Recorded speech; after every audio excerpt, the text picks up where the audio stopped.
Good morning, and this is your fast track learning SQL, the language of data, in a way that feels familiar and instantly useful. If you know your way around formulas, filters, and pivot tables, but feel stuck when it comes to managing larger, more complex data sets, it's time to unlock SQL right inside your very own Excel. No installations, no intimidating database setup, just you, Excel, and the skills to command your data like a pro. In this beginner friendly course, you'll learn how to write SQL queries directly in Excel using a simple add in. You'll go from select to join, from where to group by, all while working with the kinds of dataset you already use every day. Think of SQL as the next logical step in your Excel evolution, and we're going to make it simple, fast, and fun. So, whether you're in operations, analytics, marketing, finance, HR, or any data driven role, this course will empower you to query smarter, report faster, handle very big Excel tables, and finally bridge the gap between Excel and true database power. This course is for Excel users who want to take their data analysis skills to the next level using SQL.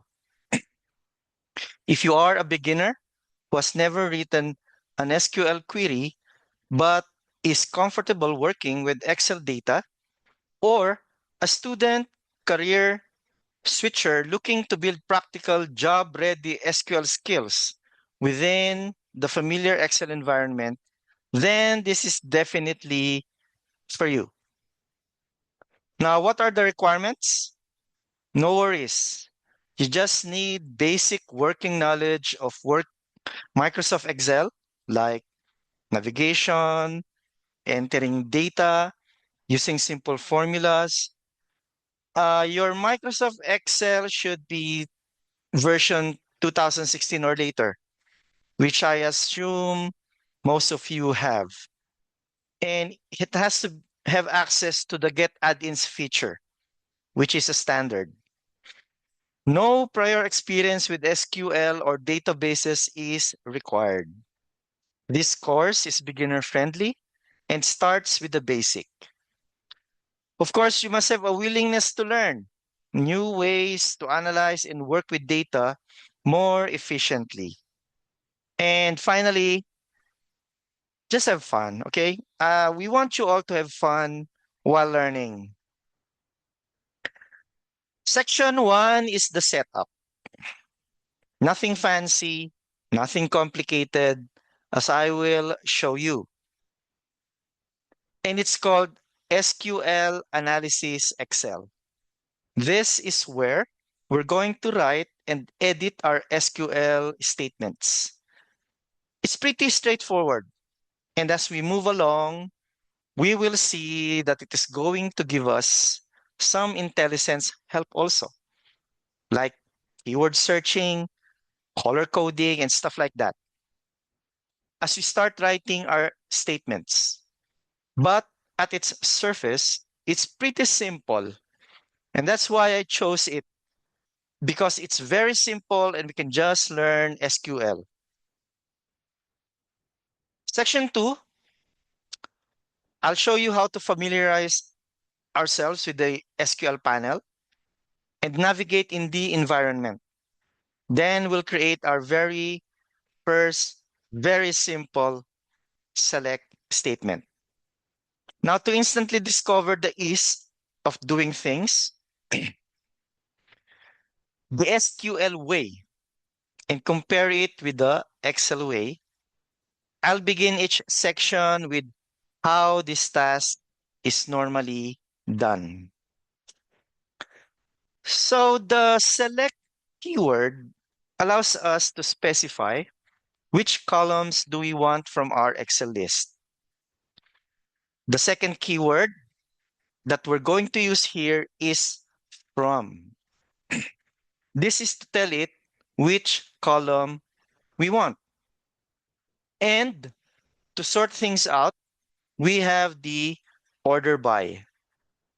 And to wrap up each section, I'll be sharing with you the downloadables free.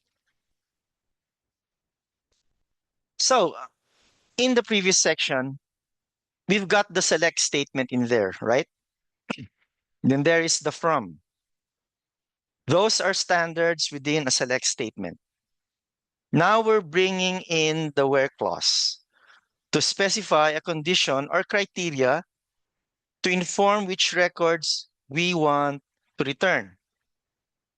I'll provide and demonstrate SQL filtering techniques, specifically focusing on the where clause for extracting records based on specified conditions.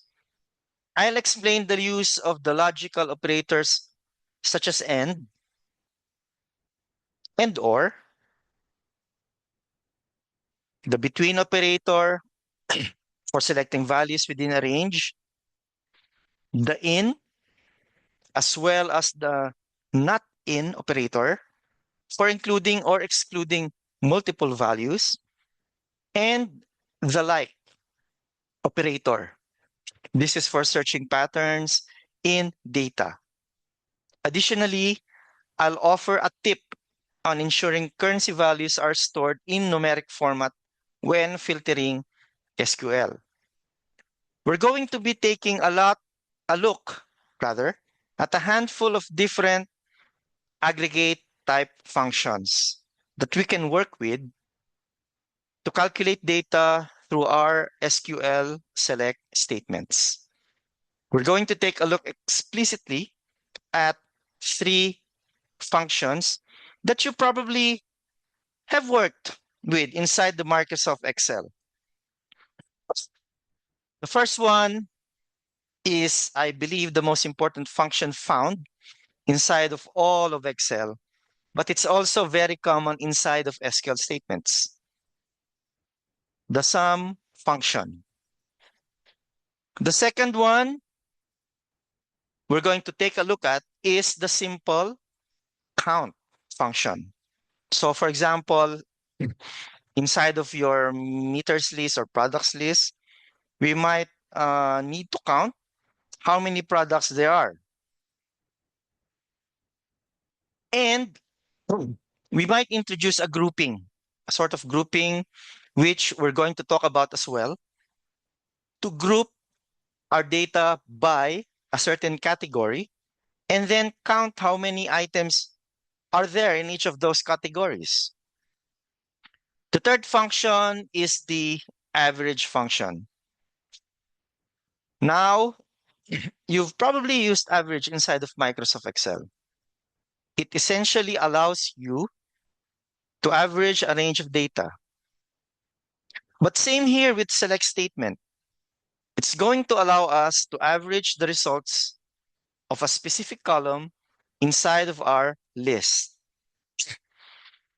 Last topic in this section is the application of a condition, similar to an if function in Excel.